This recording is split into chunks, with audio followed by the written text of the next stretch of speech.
Hey everyone, Kelly Dean Allen here again with a bit more Canadian content coming your way. This time by request from one of my no doubt Canadian subscribers.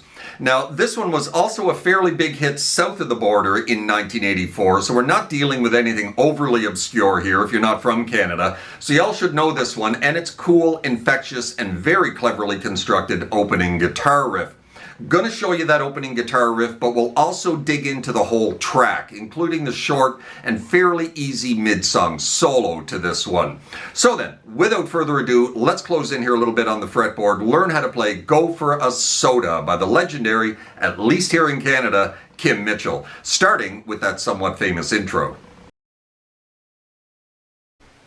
All right then, Go for a Soda, Kim Mitchell from his 1984 album, Akimbo a Logo. Now we are in standard tuning for this tutorial, and the very first thing we need to take care of in this track is this very cool opening riff.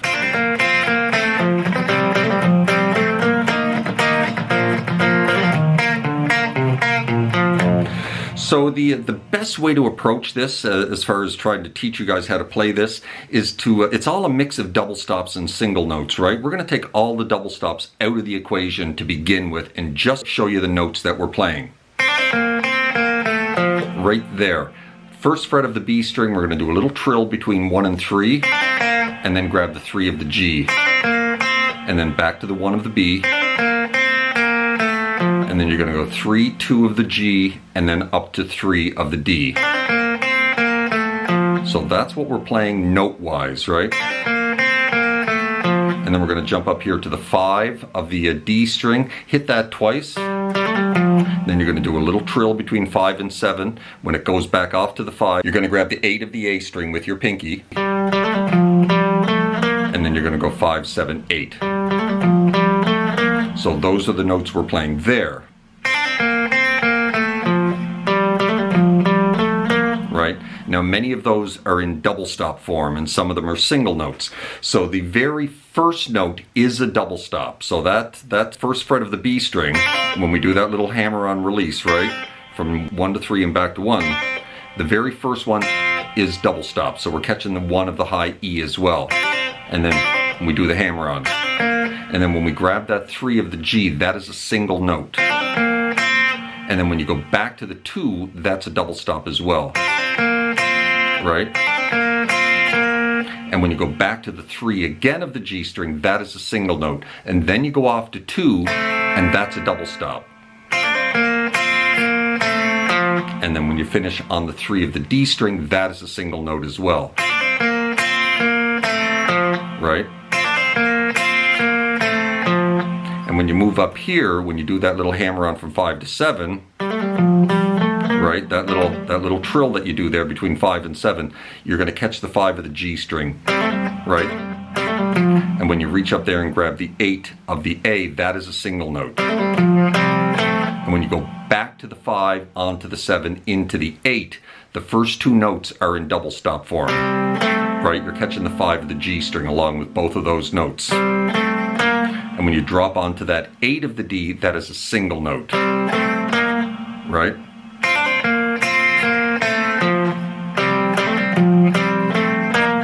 Right, so that is the opening nice and slow. Then we're going to drop onto a double stop here on the 8th fret of the D and the G and do that. So you're going to hit the double stop, little mute, and then hit it again. And then you're going to back it up to the 3rd fret, same 2 strings, do the exact same thing, little hit, mute, hit, right? But this time, after you hit it the 3rd time, then you're going to do another little trill, this time catching the G string on the 3rd fret there, which you're holding. You do that little trill between 3 and 5, and then you reach up here and grab the 6 of the A string, right? And that's a single note, but the hammer on release is in double stop form, right? You're hearing that G string. And then we're into this. So we're kind of pedaling off that 3rd fret of the G string, and we're going 5, 3, 1. And always returning back to this note at the 3rd fret. And when you get off to that 1 of the A, you're not going to go back down to the 3 of the G, you're going to go down to the 3 of the D. and then you're going to drop off to the 1 of the low E, the root note here, F, right? Right? And then you're back into the riff again. So that little section there.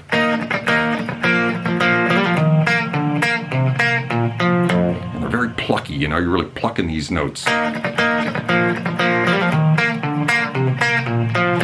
And then you go back into the riff again. This time you strike the double stop an extra time to get it started. Right? You're hitting it one extra time. The first time we started right into the trill, like that, right? The next 2 times we're going to hit the double stop first, then do the trill.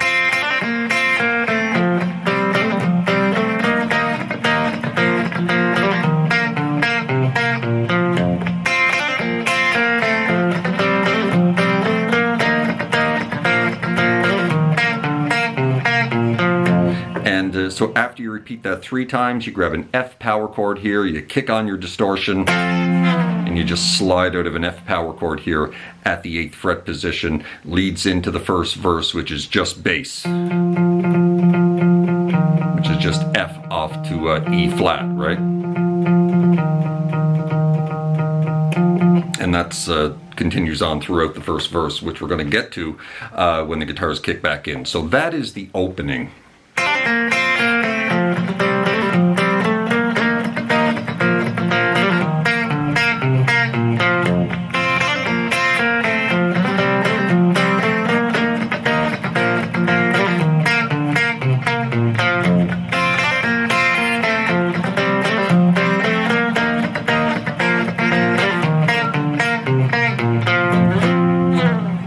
And there you have it. Let's move on, have a look at the verse and the chorus. Good, then the verse-chorus section of this one. We've got a little bit more gain on our amp here for the verse-chorus of this track. And like I said, we're coming out of that big slide out of that F power chord into the first verse, which is only bass. And as a lead into the chorus, the guitars kick back in with this. Right, and that leads into the chorus. So what we're doing here, first fret of the low E string, we're going to palm mute that and pick it 3 times, and then drop down to the octave here at the 3rd fret of the D string. Then we're going to go 1-3 of the A string, palm mute it, and then down to the 1 of the D string. And you're going to repeat that twice. The second time you're going to pick that 1st fret of the D string twice. And then you're going to go off to open D, 3, 1 of the A string again. Right? And that leads into the chorus.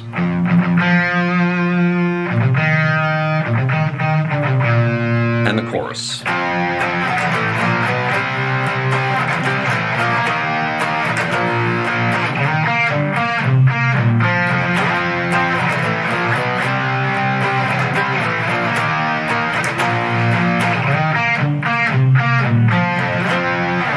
So that's the chorus. So we're back in F here, F power chord at the 8th fret position. I'm going to strike that twice, and then we're going to move off to an A power chord. And when you go off to that A power chord, you're going to chromatically run it up to C. Right? 5, 6, 7, 8.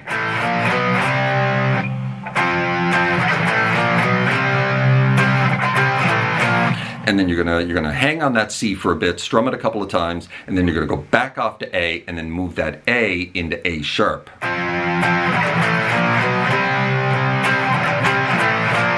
Right? And when you go into that A sharp, then you're gonna drop down to a D sharp power chord, and then go back to the A sharp power chord. Kind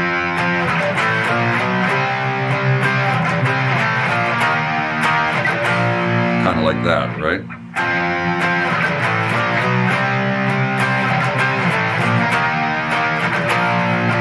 And then you're going to strike that A sharp power chord a couple of times, and then we drop into this lick, which is very similar to what we played in the opening.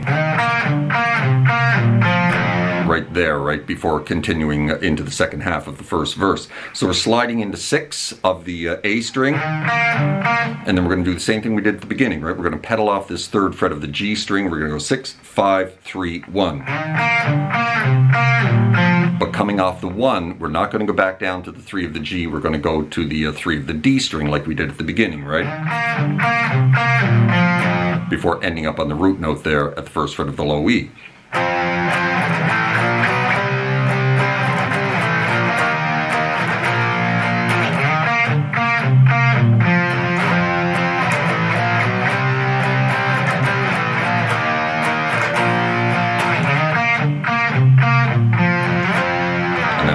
the end of the chorus, they slide out of that F again into the second verse. Second verse again is just over bass, but in the middle of the second verse, he plays this lick again.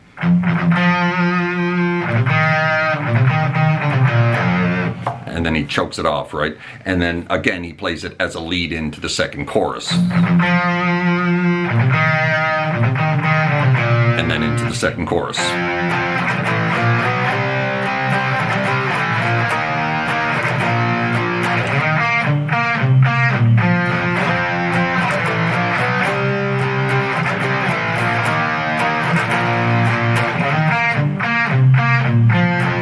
And that leads into the solo. So that's it for the rhythm parts to this one. And so let's have a look at that solo right now.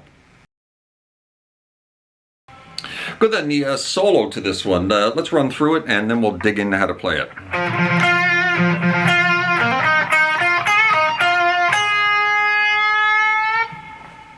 3, 4.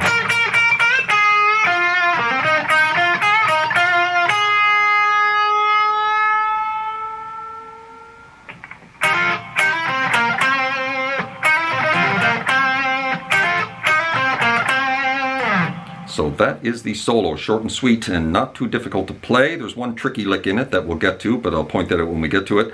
So we're starting here, we're soloing in F. We're kind of using a mix of major and minor in this one. Halfway through the solo, it switches to C. And I'll point that out when we get to it. But we're starting here on the 8th fret of the A string. We're going to pick that 3 times. And then we're going to drop down to the octave of the same note on the 10th fret of the G string. And we're going to repeat that twice. And then we're into this lick, which is all here on the 8s and 10s of the D and the G, and the 9 of the B. So remember that lick because we're going to be repeating it. So we're kind of hammering on 8 to 10, double hit of the 8 of the G, and then on to the 10 of the G string. And then we go down to the 9 of the B. When you go down to this 9 of the B, you're going to give it a little half step bend. And then back off to the 8 and back onto the 9 of the G. Back to the 9 of the B. Slow half step bend. And when you get it up about a half step, you kind of choke the note off.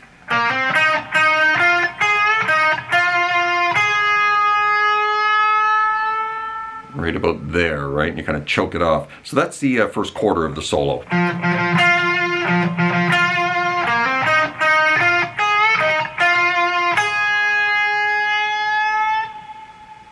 And then we drop into this. Which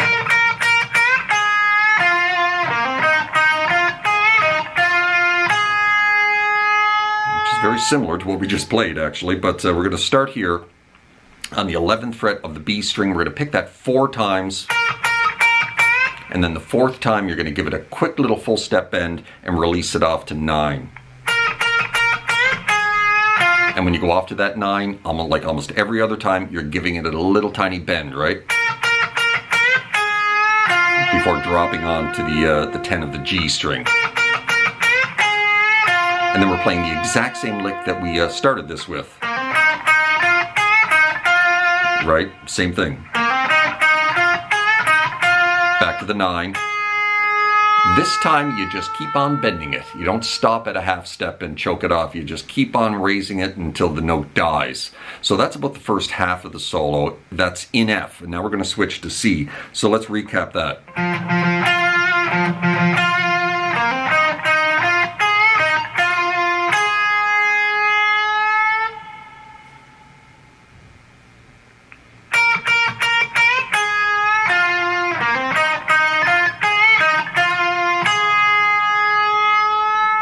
Keep on raising it until it dies. And now we shift into C, and we're going to play this.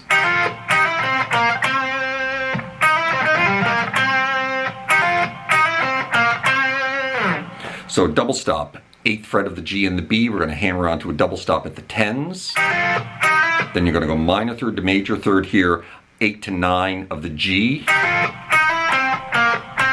And then 10 off to 8, back onto 10 of the D string. Now this is the trickiest lick in the whole solo. So we're going to go minor third to major third again here, 8 to 9 of the G. up to the 10 of the D, back to the 8 of the G. Then you got to go back to that 10 of the D, roll up to the 10 of the A, and then 8 to 10 of the D string. But it's pretty quick, right?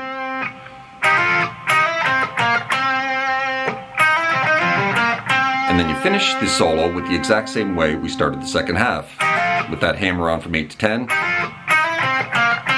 And then you finish on that 10 and slide out of it. And that is the end of the solo, so nice and easy. And so let's recap that, and then we'll be done. Well, there's a little bit more, but it's all stuff that we've already learned. But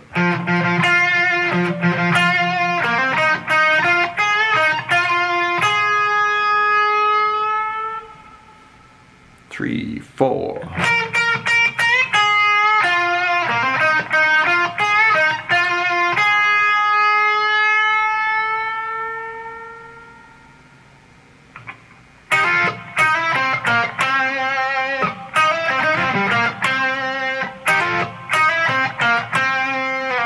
And then slide out of that. Drops into the third chorus, which is just over bass drum, though he does add the lick that we've been playing. I think he adds it 4 times during this chorus. Right? It's all kind of palm muted. And then I think the 4th time he gets more aggressive, right? As it leads, as the whole band comes back in for the outro chorus, right? Right?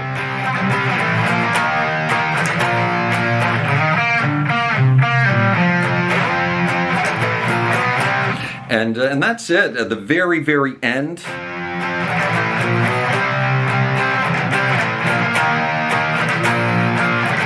Sharp, A, C. That's the very, very end of the track, right? At the end of the final chorus. D sharp, A sharp, D sharp, A sharp, C.